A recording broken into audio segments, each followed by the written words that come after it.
Israel's government is once again walking a political tightrope.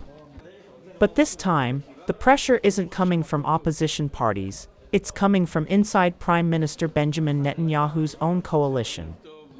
One of his key ultra-Orthodox allies, the United Torah Judaism party, has quit the government over a decades-old and deeply controversial issue: military service exemptions for ultra-Orthodox men. The exit puts Netanyahu's ruling bloc at serious risk, leaving him with just a one-seat majority in parliament.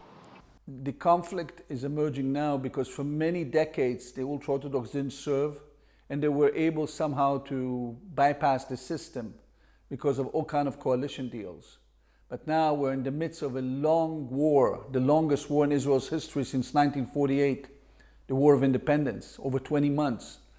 While people are shedding their blood and many soldiers are fighting for months and months, including reservists who are leaving their families and are not part of the regular army, but rather coming to fight as citizens, to come fight for Israel.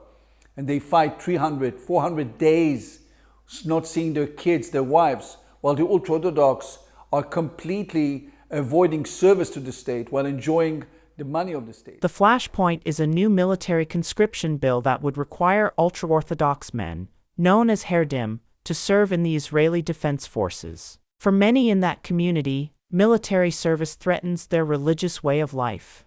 But for many secular Israelis, it's a question of fairness. With Israel fighting an ongoing war in Gaza and mounting tensions on other fronts, the public pressure for everyone to contribute, including the Haredim, has never been higher.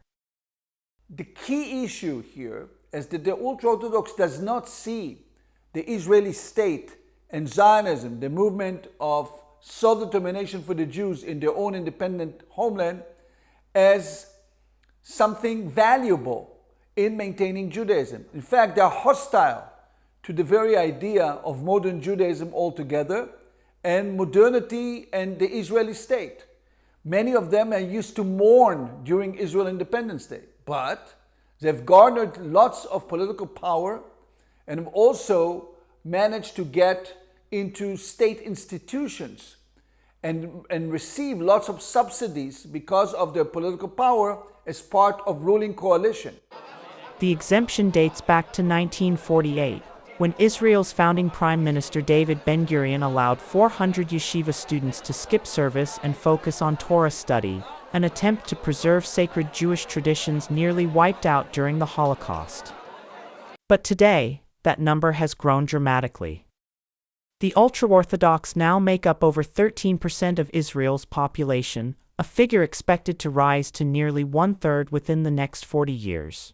Netanyahu understood that he can give them everything all the time and they can maintain him in power. Now what we see is that we have come into a juncture where people in Israel are fighting a very, very nasty war in Gaza and in other fronts, in Lebanon, for example, and others. And the Ultra-Orthodox who never serve in the army under the banner that they are studying the Torah and getting subsidies.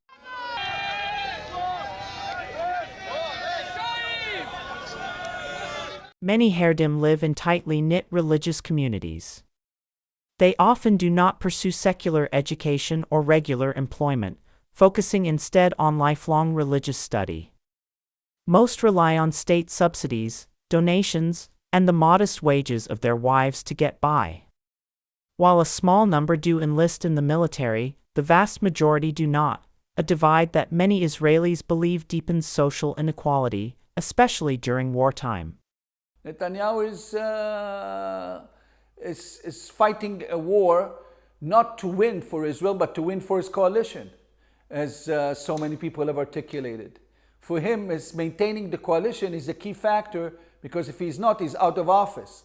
And if he's out of office after having to govern on October 7th and bring this debacle to the Israel state, he has to keep his power, otherwise he will collapse. So it's clear that Netanyahu is in a bind. He has to keep the Ultra-Orthodox because they are the base of his support.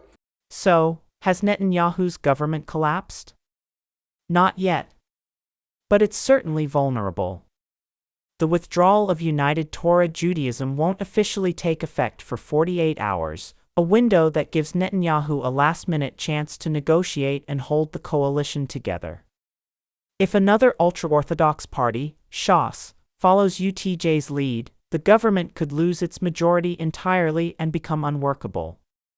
However, Israel's parliament is about to begin its summer break, giving Netanyahu roughly 3 months to buy time, make deals, and try, once again, to survive a political crisis.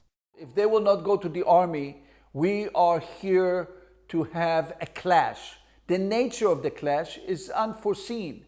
It can be a violent clash, it can be an arrangement in the political realm, it can be something in between. But it's clear-cut that you cannot continue like that with such a large minority of the past becoming a governing majority and not participating in the country's major effort to protect itself and develop into the future. Israeli politics is notoriously unstable. No party has ever won an outright majority, which means every government is built on coalitions.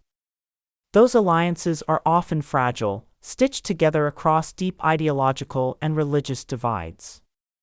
Few Israeli governments last their full 4-year terms. A single issue, like military conscription, can fracture entire coalitions and force new elections. So, could new elections be coming? Possibly. But not immediately. A snap election could happen if the government fails to pass a budget or if the Knesset votes to dissolve itself. Some analysts believe a national vote could be moved up from late 2026 to sometime early next year.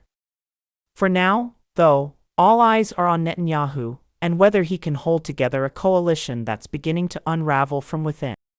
This crisis isn't just about politics, it's about identity. It's about the role of religion in a modern state and the question of who serves, who sacrifices, and who gets to opt out. As the Ultra-Orthodox challenge one of the most sacred civic duties in Israel, military service, they may be reshaping the political map and testing the limits of one of the country's most enduring alliances.